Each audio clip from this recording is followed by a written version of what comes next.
What's up, everyone? Matt Gajewski here, back again with the Odd Shopper channel. Today, we're going to be talking Thursday night, Week 4 college football. It's just a single game, but South Alabama takes on App State in the Sun Belt Showdown. Before we get started, make sure to hit that thumbs up button, subscribe to the channel, and hit the notification bell so you know when this and all other content goes live. We're also brought to you by Bet365. If you live in Kentucky, Ohio, New Jersey, Virginia, Iowa, Colorado, Louisiana, Indiana, Arizona, North Carolina, or Pennsylvania, there's a deal for you. All you have to do is go to Bet365. Link is below. Make it your first deposit, then place a $5 wager in any game. Can be a team, can be a total, whatever you want. Whether it wins or loses, you are going to get $200 in the form of bet credits. So make sure you take advantage of that. Must be 18 in Kentucky, 21 or older everywhere else. If you or someone you know has a gambling problem, please call or text 1-800-GAMBLER. All right, I'm going to start bringing you to our live odds screen because it's better than just the close-up of my face. So we'll be looking at the top. Currently, we have 7 to 7.5 points in favor of Appalachian State across the market. The -7s are juiced a little bit at 115. Same thing the other way if you're looking at like a +7.5 for South Alabama. The total right now is currently sitting at 62.5, 63 in some spots. Even juice on both sides there. And we see the total pretty high because both these teams have played pretty fast to start the year, and they have high pass rates. So you look at South Alabama, they're 19th in pace with a 60% pass rate. App State, 54th in pace with a 59.5% pass rate. Both these teams we've seen in some easy games so far, and then one competitive game, App State versus Clemson. Sorry, still fighting off this cough, man. It's been 2 weeks now. But South Alabama, the most recent time we saw them was against Northwestern State. That was an 87-10 win.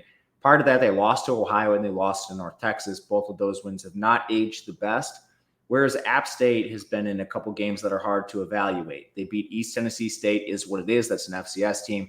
They got beat down by Clemson, which was largely expected, and then they played a very competitive game against East Carolina where they got the win. They outgained East Carolina 6.1 yards per play to 5.6.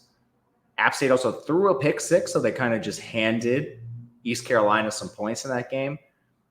ECU also had a fumble, so this kind of came out in the wash, but still, throwing a pick six is a pretty negative play that you'd like back. As far as injuries go, the only person I'm expecting to miss for South Alabama is Reggie Neely. He's a rotational corner, so nothing significant. Gio Lopez was a game-time decision, their quarterback in their last game.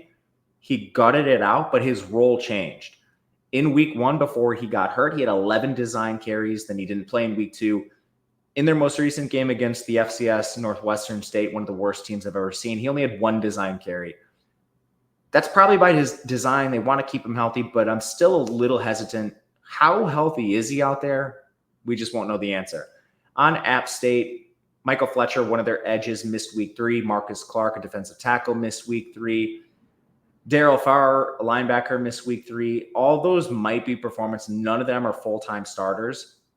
The other thing to look for, Jordan Favors and Nate Johnson both got ejected for targeting on defense. With all of this said, I think we have a chance to buy low on App State. South Alabama is coming off one of the easiest wins you could possibly drop in college football. I think that's artificially elevated the efficiency metrics for Gio Lopez, who has a 60% completion, 10.1 yards per attempt, 7 touchdowns, no picks, 66 rushing yards. This is a guy that didn't complete a pass in the spring game. And I'm not buying their defense. They allowed 10 yards per attempt to Chandler Morris, 7.3 to Parker Navarro, a little bit of rushing equity. And App State were getting at basically the lowest you possibly could. Fresh off the Clemson beatdown, a game that was closer than it should have been against ECU because of the pick six. Both these teams are pretty low in some efficiency metrics. For reference, both of them are outside the top 100 in coverage. But I trust App State to exploit that more than Gio Lopez, who has significant questions as a passer. We've seen Joey Aguilar for a full season now. He's entering his second season as the starter. His efficiency metrics were pretty good last year. I trust the offensive line a little more for App State as well. And going back all the way to the preseason power rankings, had App State as the team way ahead of South Alabama. I have not bet this yet. I would love to get a 6.5, so I'm going to wait. I don't think it comes. And if it doesn't, I'll have a more difficult decision to make because I am tentatively siding with App State at home and what they've shown over South Alabama. But we shall wait and see.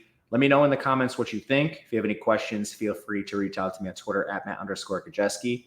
And we'll see you all again tomorrow. We'll talk the 3-game Friday slate. Until then, good luck, and we'll see you next time.